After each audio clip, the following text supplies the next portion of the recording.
The rusted door groaned. Ola slipped inside. Darkness. The air hung thick with the scent of fear and ozone. He crept forward, each step measured, each breath echoing in the vast silence. Ola's senses, sharp as a predator's, picked up sounds, muffled voices, the scrape of metal on concrete. He stretched out his mind, feeling for his brother's presence. There, a faint pulse, flickering like a candle in the wind. Deeper into the warehouse he moved, shadows clinging to him. He found them, mercenaries, armed and dangerous. They surrounded a lone figure, bound and gagged. Chukwu. Ola's heart hammered against his ribs. No time for fear, he had to act, now. Chukwu! Ola's voice echoed in the cavernous space. The mercenaries whirled around, guns raised. Chukwu's eyes widened, a spark of hope in their depths. Ola didn't hesitate. Power surged through him, a torrent of raw energy. He raised his hands, electricity crackling between his fingers. With a flick of his wrist, he disarmed the mercenaries, metal clattering harmlessly to the floor. "Run, Chukwu!" Ola yelled, focusing his power on the remaining guards, holding them back.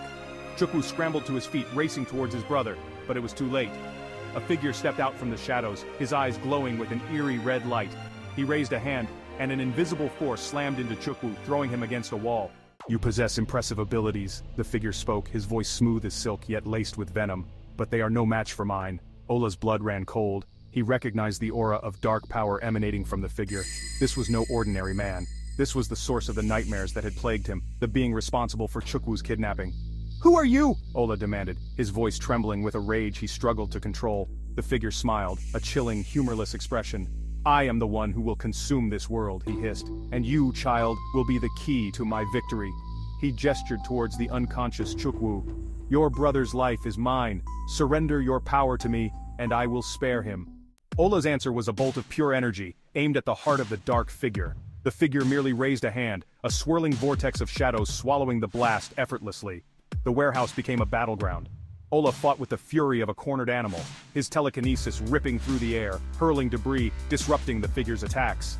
But the dark figure was a whirlwind of shadows, his every move exuding power that seemed to suck the air from Ola's lungs. He was tiring. He could feel his strength waning, his vision blurring at the edges. He couldn't hold out much longer. He had to end this, now. Ola focused, gathering the last vestiges of his strength.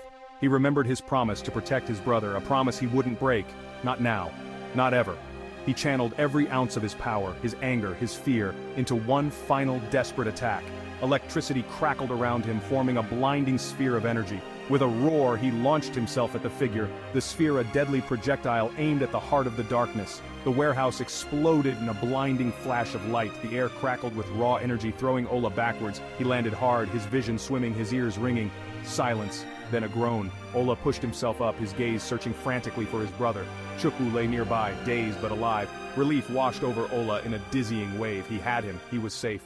But what about the figure? Ola turned, his heart pounding. The shadows were receding, the swirling vortex of darkness gone. In its place, a faint shimmering outline flickering like a dying ember. And then, a voice filled with rage and despair. "This is not over, child," the voice hissed, echoing through the ruined warehouse. "I will return, and when I do, I will have my revenge." The shimmering outline vanished, leaving behind the faint scent of ozone and the chilling echo of a promise. Ola knew, with a certainty that chilled him to the bone, that this was only the beginning. The fight was far from over. He had won this battle, but the war for his brother, for his world, had just begun.